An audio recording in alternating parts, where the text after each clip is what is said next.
बिस्मिल्लाहिर्रहमानिर्रहीम। आज का हमारा टॉपिक है अ सिक रोज़, एक पोएम जिसे लिखा है रोमांटिक पोइट विलियम ब्लेक ने।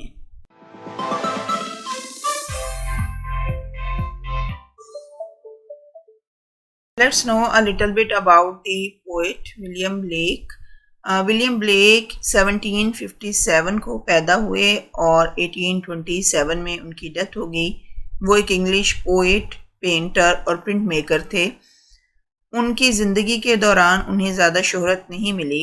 उनकी पेंटिंग्स और पोइट्री को रोमांटिक मूवमेंट का हिस्सा समझा जाता है और वो एक रोमांटिक पोइट हैं। जैसे रोमांटिक पोइट्स की दो जनरेशन्स थी, यानी दो ग्रुप से जो सीनियर रोमांटिक पोइट्स थे जिन्होंने इस मूवमेंट को स्टार्ट किया।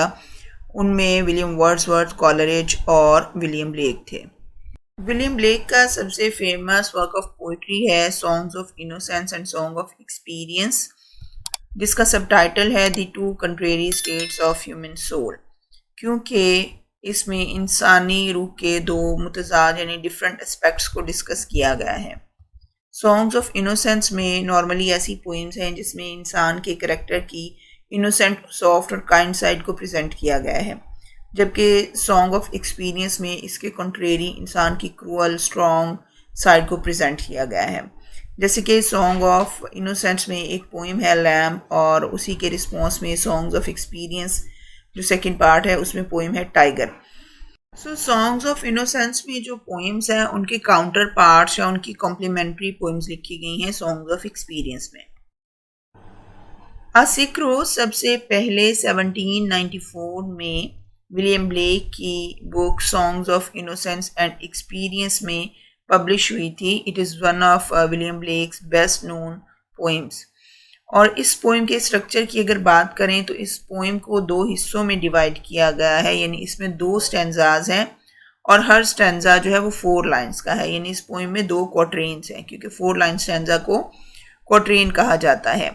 और राइमिंग स्कीम को अगर डिस्कस किया जाए तो इसकी राइमिंग स्कीम है ABCB, और सेकंड स्टैंजा की राइमिंग स्कीम है DEFE। राइमिंग स्कीम क्या होती है ये मैं अपनी प्रीवियस वीडियोस में बता चुकी हूँ, रिपीट किए देती हूँ कि राइमिंग स्कीम का मतलब है हर लाइन के एंड पर आने वाले हम आवाज़ अल्फाज की तरतीब, कि किस तरतीब से जो राइमिंग वर्ड्स हैं वो किसी पोइम में दिए गए हैं। ये पोइम एक सिंबॉलिकल पोइम है। इसमें 2 कैरेक्टर्स हैं, एक रोज़ का यानी गुलाब के फूल का और एक वॉर्म यानी कीड़ा। इसकी 2 लेयर्स ऑफ मीनिंग्स बनती हैं। पहली इसकी अपेरेंट मीनिंग जो एक गुलाब के फूल को एड्रेस करके शायर कह रहा है, और दूसरी फिलोसफिकल मीनिंग। हम दोनों तरह से पोइम को डिस्कस करेंगे। O rose thou art sick, thou mean you, archaic English यानी ओल्ड इंग्लिश का वर्ड है। ए गुलाब के फूल तुम बीमार हो। द इनविजिबल वॉर्म, वो दिखाई ना देने वाला कीड़ा। ऐसा नहीं है कि वो डिसअपेयर है, मीन ऐसा कीड़ा जो छुप के आता है, सामने नहीं आता। That flies in the night, और ये कीड़ा रात को उड़ता है। रात जो होती है दैट इज डार्क, अंधेरा होता है, चीज़ें दिखाई नहीं देती, और नॉर्मली जितने इलिजिटिमेट, इलीगल टाइप की एक्टिविटीज़ होती हैं वो रात को परफॉर्म किए जाते हैं। इन द हाउलिंग स्टॉर्म, चिंघाड़ते हुए तूफान में।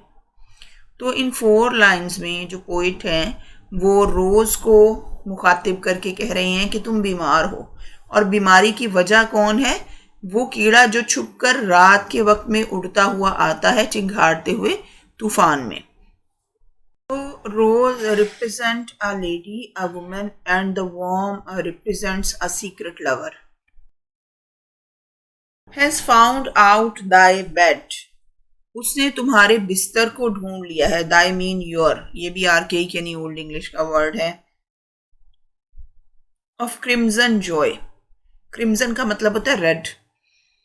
अब कीड़े और गुलाब में यानी वॉर्म और गुलाब में जो रिलेशनशिप है वो बता रहे हैं वो किस किस्म का रिलेशनशिप है, वो क्रिम्जन जॉय है।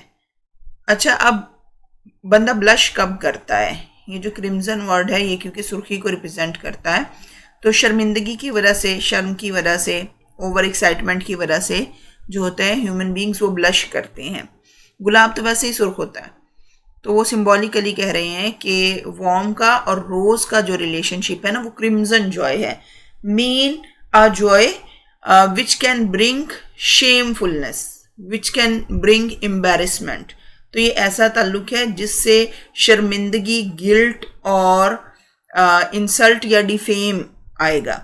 And his dark secret love, और उसकी तारीक और खुफिया मोहब्बत, डज दाई लाइफ डिस्ट्रॉय, वो तुम्हारी जिंदगी को तबाह कर देगी।